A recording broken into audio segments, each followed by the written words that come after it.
Coucou tout le monde, aujourd'hui on se retrouve pour la vidéo dans laquelle je vais exprimer mon avis sur Harry Potter et l'enfant maudit. La vidéo spoilera totalement la pièce, ne la regardez pas si vous ne l'avez toujours pas lue. Je vais tout d'abord vous donner les points positifs, puis les points négatifs selon moi, et ensuite mon avis après avoir vu la pièce au Palace Theatre à Londres et j'en tirerai une conclusion. Mais avant de regarder la vidéo, si vous ne savez pas bien ce qu'est Harry Potter et l'enfant maudit, je vous invite à voir cette vidéo qui contient aucun spoiler, et qui vous explique qu'est-ce que cette pièce, par qui elle a été écrite, etc. On commence donc avec les points positifs de la pièce. Le tout premier selon moi, c'est que ça reprend là où l'histoire s'est arrêtée. En effet, quand j'ai lu Acte 1, scène 1, la gare de King's Cross à Londres, ça m'a ému. Ensuite, j'ai vraiment apprécié retrouver l'univers, dès le début, avec tout le champ lexical de la saga, Cap Privé Drive, Poudlard Express, etc. Ce que j'ai également plus ou moins apprécié, et on y reviendra, c'est d'en apprendre un peu plus sur l'univers, comme par exemple le fait que le tournoi des trois sorciers n'a jamais de nouveau eu lieu, ou encore l'histoire de la sorcière au bonbon, bien que je n'ai toujours pas compris l'intérêt de cette scène et que s'échapper du Poudlard Express ne devrait pas être aussi simple. J'aime beaucoup le choix d'avoir mis Albus à Serpentard. J'ai bien aimé retrouver plein d'éléments des Harry Potter, à commencer par tous les personnages ainsi que leur évolution, mais aussi les valeurs de la saga comme l'amitié. L'amitié entre Albus et Scorpius est indéniablement pour moi la bonne surprise de la pièce. Le personnage de Scorpius est aussi une excellente création. Enfin, contrairement à beaucoup, j'ai bien aimé que le retourneur de temps soit un élément principal de cette pièce, bien qu'il y ait des incohérences avec l'utilisation des retourneurs de temps. Pour moi, ce retourneur a vraiment donné un sens au fait que ce texte soit adapté en pièce de théâtre et non en roman ou en un film. Je vais maintenant vous donner les points négatifs de la pièce selon moi.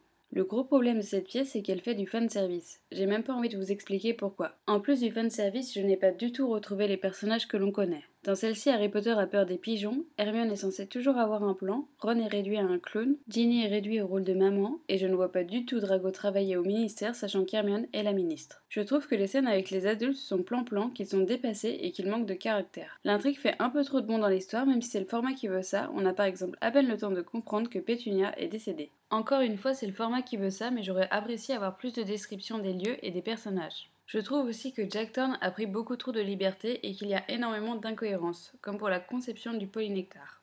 Et enfin, vous savez de quoi je vais parler, Voldemort et Bellatrix. C'est clairement impossible. En plus, l'enfant caché, c'est du vu et revu. Bref, vous l'avez compris, ce texte m'a énormément déçu. Mais je suis allée voir la pièce le 18 septembre dernier à Londres et je vais vous donner mon avis sur la mise en scène, mais aussi sur la pièce après l'avoir vue. C'est en dehors de ce monde, c'est magique, c'est un succès. Toujours ensorcelant, une expérience magique. Le théâtre britannique n'a pas connu ça depuis des décennies.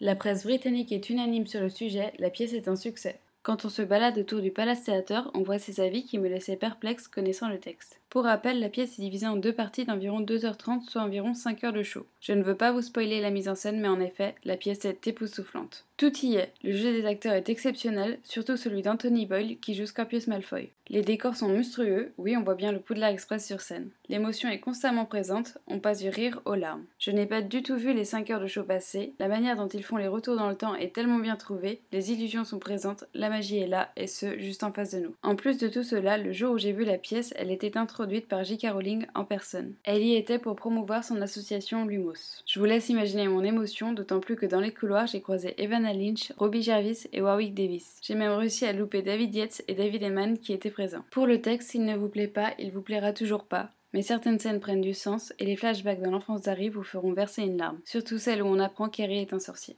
Pour l'anecdote, je souhaitais prendre 2 ou 3 objets dans la boutique, mais après avoir vu la pièce, j'ai eu le syndrome il faut que j'achète tous les objets. Bon après, je dois avouer que le marketing Harry Potter est souvent très fort sur moi. D'ailleurs, si vous souhaitez voir mes souvenirs, vous pouvez les voir dans cette vidéo. J'en arrive maintenant à la conclusion. L'idée d'une histoire avec des enfants, oui, mais pour moi ils ont échoué car finalement ça n'apporte pas grand chose au set Harry Potter. Et pour ma part, je ne considère pas canonique cette 8ème histoire, bien que malheureusement elle le soit. Je ne comprends toujours pas les libertés qu'ils ont pris. Malgré cela, j'ai adoré me replonger aussi facilement dans un texte, à part pour les Hunger Games, aucun autre livre m'avait procuré cette sensation depuis Harry Potter 7.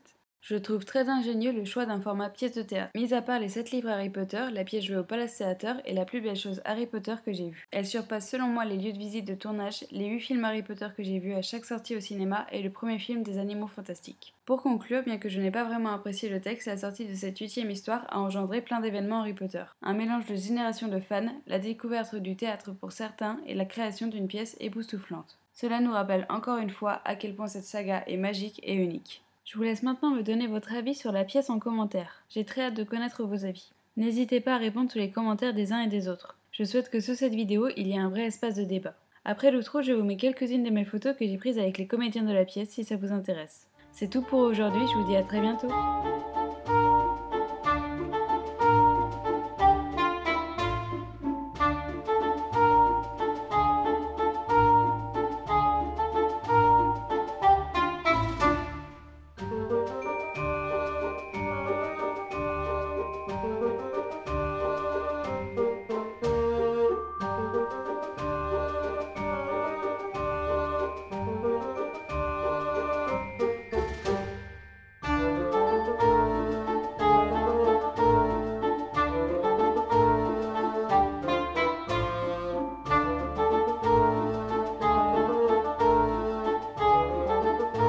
Could you please say hello to my video, please?